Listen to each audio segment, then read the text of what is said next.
नमस्कार दोस्तों, मैं आशीष जायसवाल यूनिवर्सिटी ड्रीम के इस यूट्यूब चैनल में आपका हार्दिक स्वागत अभिनंदन करता हूं। तो जैसे मैंने अभी एक एनसीसी का सीरीज़ लाया हुआ है, विभिन्न सवालों के बारे में आपको बताया जा रहा है कि एनसीसी क्या है, किस यूनिट का फॉर्म आ चुका है, किसका कैसे डिटेल क्या है, क्राइटेरिया है। तो हम एनसीसी की जो एक छात्रा है 3rd ईयर की, उनसे ही बात करेंगे कैसे उन्होंने एनसीसी में इनरोल हुए, क्या क्या कराया जाता है, कितने दिन बुलाया जाता है, कैसे यूनिफॉर्म रहता है, सब चीज़ के बारे में बात करेंगे विधिवत से अच्छे से।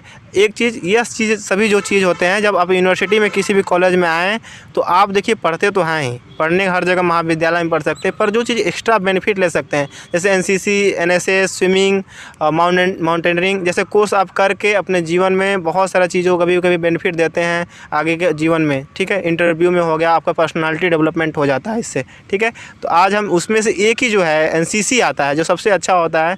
तो अब उसके बारे में हम बात करेंगे, क्या होता है, क्या क्राइटेरिया है। जैसे बहुत सारे गर्ल्स का सवाल था कि 28 गर्ल्स में कैसे होता है, VCW में भी अलग से जैसा उन्होंने बताया कि होता है। तो अब उसके बारे में हम अच्छे से बात करेंगे।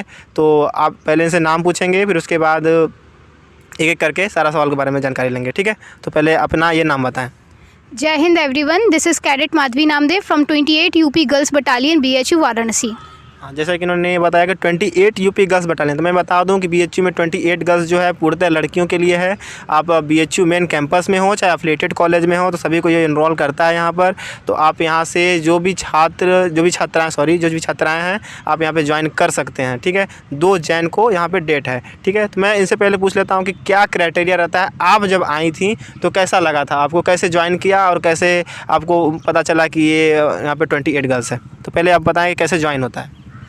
सबसे पहले आपको फॉर्म लेना होता है, तो जो लोग यूनिट से लेते हैं वहाँ से भी ले सकते हैं, और अगर आपके कॉलेज में 28 यूपी है, जैसे हमारे कॉलेज में VCW में था, तो हमें वहीं से फॉर्म लिया था।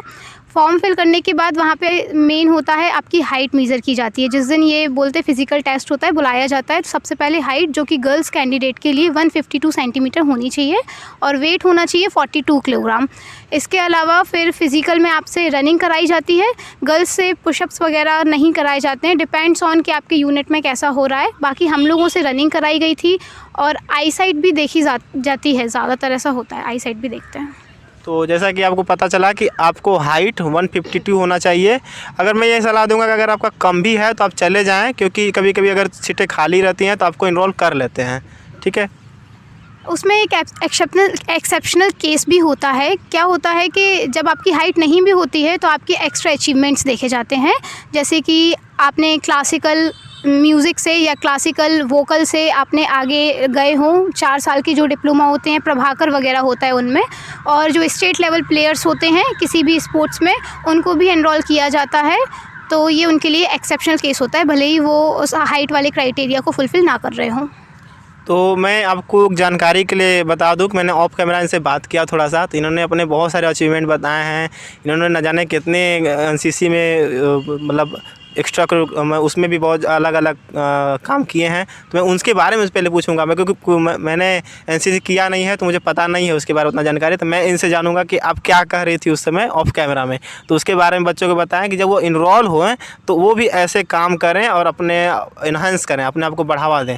तो अपने पहले वो बताएं क्या क्या किया है अपने एनसीसी में।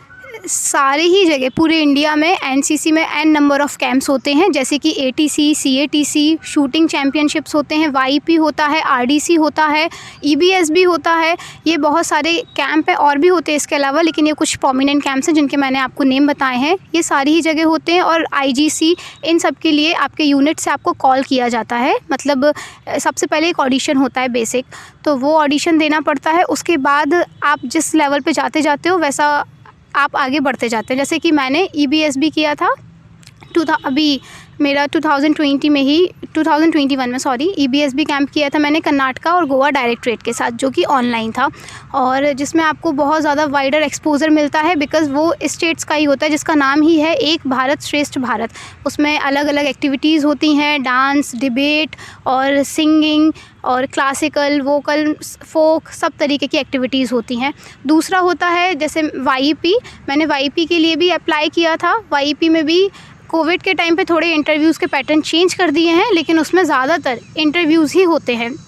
फ़र्स्ट लेवल पे आप कॉलेज लेवल पे हैं अगर तो वहाँ सिलेक्ट होते हैं, फिर अपने बटालियन लेवल पे सिलेक्ट होते हैं, फिर यूनिट से, उसके बाद आप अपने ग्रुप से सिलेक्ट होते हैं। तो ऐसे करते करते आगे जाते हैं और उसमें भी आपका प्रैक्टिकल भी देखा जाता है। हम लोगों का ऑनलाइन था तो उसके टाइम पे हम लोगों से वीडियो रिकॉर्ड कराया गया था, ड्रिल का, सैल्यूट का और थोड़े जो अलग अलग मार्च होते हैं उन सारी चीज़ों का, और उसके बाद वो आगे भेजा गया था। ऐसे करके आप जितना अच्छा करते हैं उस हिसाब से आप इसमें आगे जाते हैं। इसके अलावा जो बी सर्टिफिकेट एनसीसी का जो सिलेबस होता है, जो पूरा मतलब कोर्स होता है, वो 3 साल का होता है। तो जो बी सर्टिफिकेट के लिए होता है उसमें आपको एक कैंप 1 साल में करना कंपलसरी होता है, जिसको CATC बोलते हैं। सेकंड जो 3rd ईयर में कैंप होते हैं, तो कोविड के टाइम अभी एक कैंप कर दिया है, लेकिन 3rd ईयर में 2 कैंप करना कंपलसरी होता है जो कि CATC होते हैं। तो ये कुछ कंपलसरी कैंप है। इसके अलावा एक्स्ट्रा में YP, BSB, RDC जो रिपब्लिक डे परेड दिल्ली में होती है, उसके साथ IGC भी होता है जो कल्चरल होता है, जिसमें डांस वगैरह ये सारी चीज़ें आती हैं। तो उसके लिए भी ऑडिशन होते हैं और सारी जगह ही बटालियन लेवल से ऑडिशन स्टार्ट होते हैं।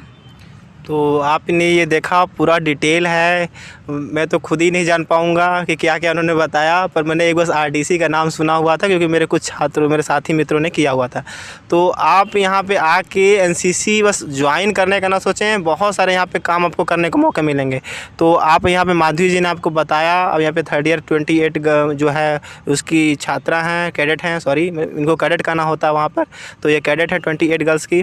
तो आप इन्होंने बहुत सारे एक्स्ट्रा करिकुलम किया है। तो अब ऐसा करता हूँ वीडियो आपको अच्छा लगा होगा। कुछ और भी जो जानकारियाँ अगर आप देना चाहें कि जैसे कि रनिंग का कुछ टाइमिंग होना चाहिए, कितना रनिंग कराया जाता है, ये सब कुछ ऐसा कुछ जानकारी आपको है? ऐसा होता है, डिपेंड्स ऑन स्टूडेंट्स कितने हैं। जहाँ कहीं पे भी स्ट्रेंथ ज़्यादा होती है, जब NCC में लोग इनरोल करते हैं स्टूडेंट्स, तो स्ट्रेंथ ज़्यादा होती है तो कुछ क्राइटेरिया अपने हिसाब से जो PI स्टाफ होते हैं वो इंक्लूड कर देते हैं, बट ऐसा हमेशा नहीं होता है। और जो मेन क्राइटेरिया था वो मैंने बता दिया, और आपके पास कोई एक्स्ट्रा अचीवमेंट है उस बेसिस पे भी आप सिलेक्शन पा सकते हैं। मेरे साथ ऐसा ही था, मेरा हाइट पूरा एक्यूरेट नहीं था 152, तो मैं स्टेट लेवल प्लेयर रही हूँ, इसीलिए मुझे उसमें NCC में मौका मिला आगे जाने का। और यहाँ पे 28 UP गर्ल्स बटालियन में पूरा स्टाफ यहाँ पे, इसके अंदर ही वाराणसी ग्रुप A के अंदर ही 7 यूनिट्स आते हैं, 7 यूनिट्स आते हैं।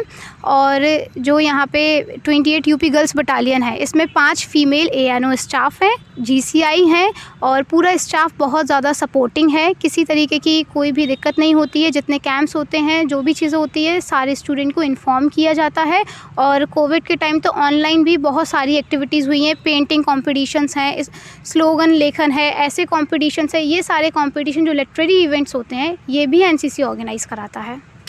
तो मैं ये बस कंक्लूड कर देना चाहता हूँ कि मतलब 2 तारीख को आपको आना है, अपना 9 बजे आएँ, समय लेकर आएँ, क्योंकि काफ़ी समय लगता है आपका एग्ज़ाम। क्या इसमें अच्छा रिटन एग्ज़ाम भी होता है, रिटन एग्ज़ाम को जैसा? नहीं, स्टार्टिंग में तो नहीं होता है। पहले ऐसा होता था जब ऑफ़लाइन थोड़ा ज़्यादा था, अभी फ़िलहाल ऐसा नहीं हो रहा है। हम लोगों के टाइम पे भी नहीं हुआ था। पहले होता था एक ऑब्जेक्टिव टाइप्स होता था एक पेपर, और अभी जो BOC सर्टिफिकेट का जो एग्ज़ाम होता है वो रिटन होता है, उसका प्रैक्टिकल भी होता है। अच्छा, ठीक है।